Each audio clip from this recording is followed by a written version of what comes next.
What's up, guys? This is Cameron Johnson here, and I figure after, many years of collecting and doing videos and whatnot, it's finally time to show off my entire pedal collection.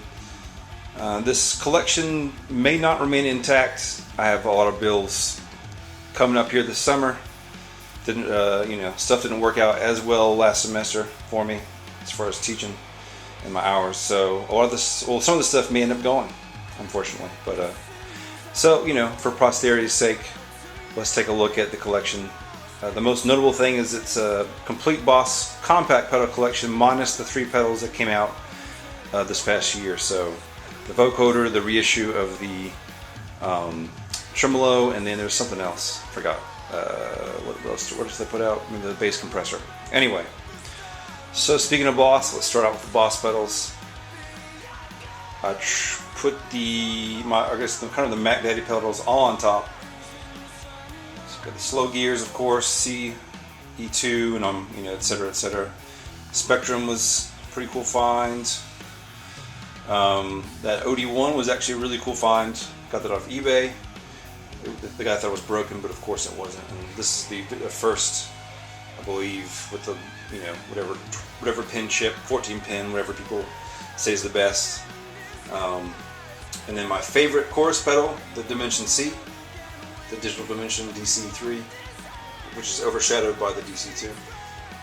And then, of course, the original vibrato, which they just reissued. And then, the Boss stuff kind of goes down here. No real order anymore. And then spills over to this area right here. So lots of Boss chaos, some boxes and whatnot. I do have some doubles and stuff I like a lot. I have a whole bunch of the, see if I can do this without, there we go. The digital sampler delay, which is my favorite Boss pedal. I have about 5 of those just because I snatch them up whenever I can. And then, of course, I might have a couple of the Japanese SD1s or whatever, stuff like that. And a couple RV2s, which is a really cool reverb pedal. So that's the Boss collection. One more shot at the top row. I got this guy actually for really cheap off eBay. The guy thought it was broken too, so paid a lot for that. Paid about $50 for that, so I got lucky there. And the Boss collection kind of spills out under here. These are some recent acquisitions. The Rocker pedal series, that's the Rocker wall on the left. The Rocker Distortion, which I got locally, of all places, here for I think $30, which is apparently kind of sought after. And then just a guitar volume. I'm missing the Rocker volume, which will be the next on the list of stuff to get, and then just a standard Boss, more recent volume pedal. This is sort of my little MXR area. We have original Phase 90 Script, a Phase 45, which is my favorite MXR pedal ever. We have a couple Dynacomps, both Script. One was actually modded. It was modded already for LED and Power Tap. And then the MXR Dynacomp, what am I saying? In the box I got, pretty good deal.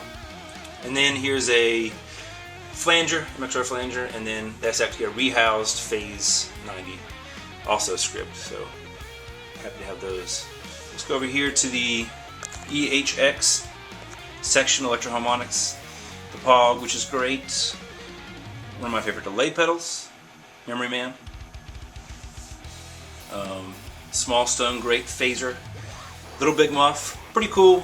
It's actually a vintage Big Muff in a smaller box. Has some awkward lack of controls, but it's cool in its own right. And then a more recent Big Muff, just because you have to have a Big Muff. Why not?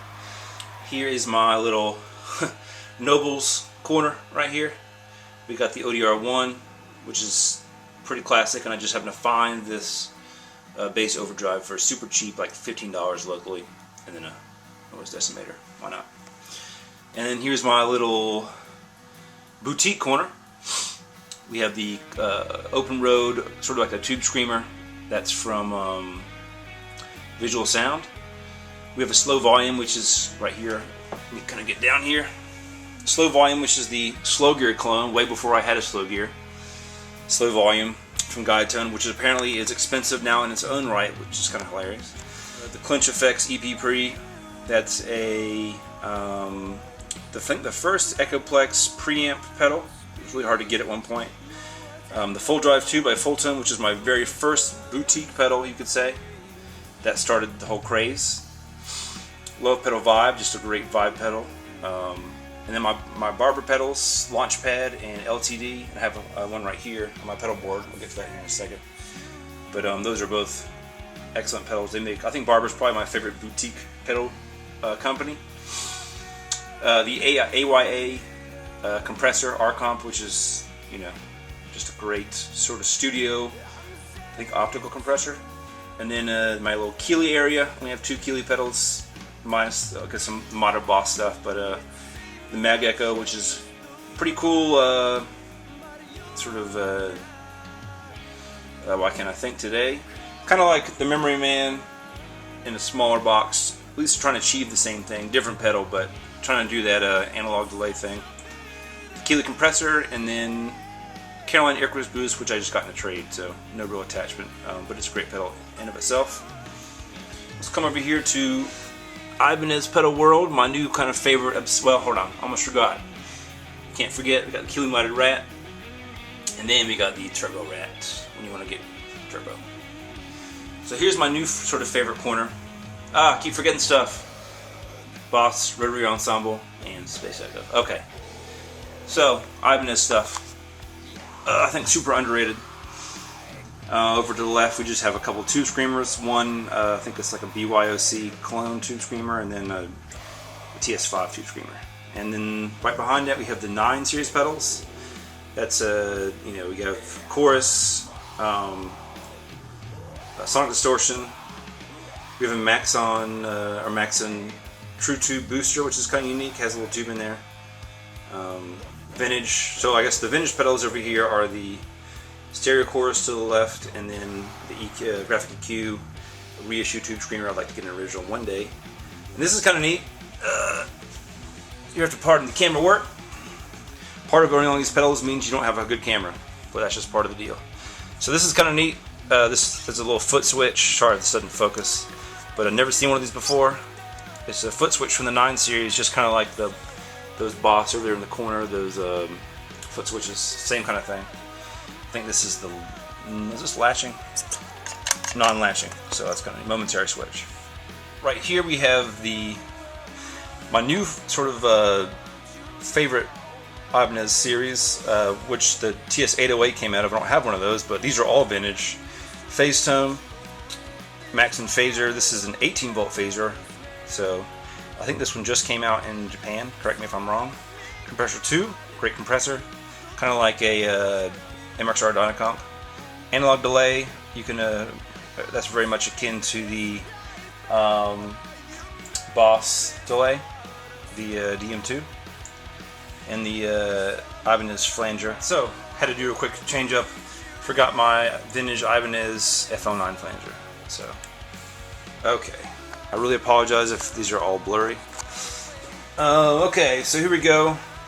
The most unique Ibanez pedals I own. This is the DCP series. These are all digital pedals, or digitally programmable pedals with analog circuits, except for the delay and probably the EQ, but the distortion, I believe, and then the overdrive distortion are both analog with digital controls. Very unique, kind of a pain in the ass to use, but neat in of themselves.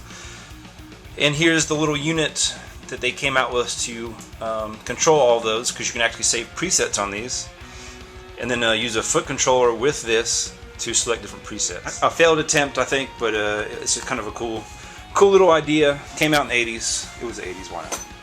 See if I can get around this table here. I have a couple of DoD pedals, the delay, and then the overdrive preamp reissue. There's a TC, I have a whole bunch of these Polytunes just because you can't have too many tuners. And here's my pedal board. Polytune 2 Mini, the EHX Freeze, which is awesome. Catalan Brid, 0-point flanger. Here's another MXR Phase 45 with added LED and power tap. My new favorite delay, the Ibanez DM L, modulation delay, digital modulation delay. Like a digital delay with modulation, so very cool. I use this a ton. This is my Barber Super Sport, awesome overdrive distortion pedal. Yeah, another delay, the digital sampling, the DSD2 from Boss, pedal power 2, and then this stuff. Well, this is my little in-ear monitoring setup. The Tasty Blender, not really a pedal, but why not mention it? All right, so that's my pedal collection, guys. Hopefully I didn't forget anything here. Here's a nice last little shot. So we'll take a moment of silence. A lot of this may end up going one day, having to be sold to pay the tax man and the rent and all that stuff. Because when you're a musician, unless you're very lucky, you don't rake in the money. So here I've made some financial mistakes that I have to pay for. So oh well. Anyway, guys, thanks a lot for watching, and we'll see you next time.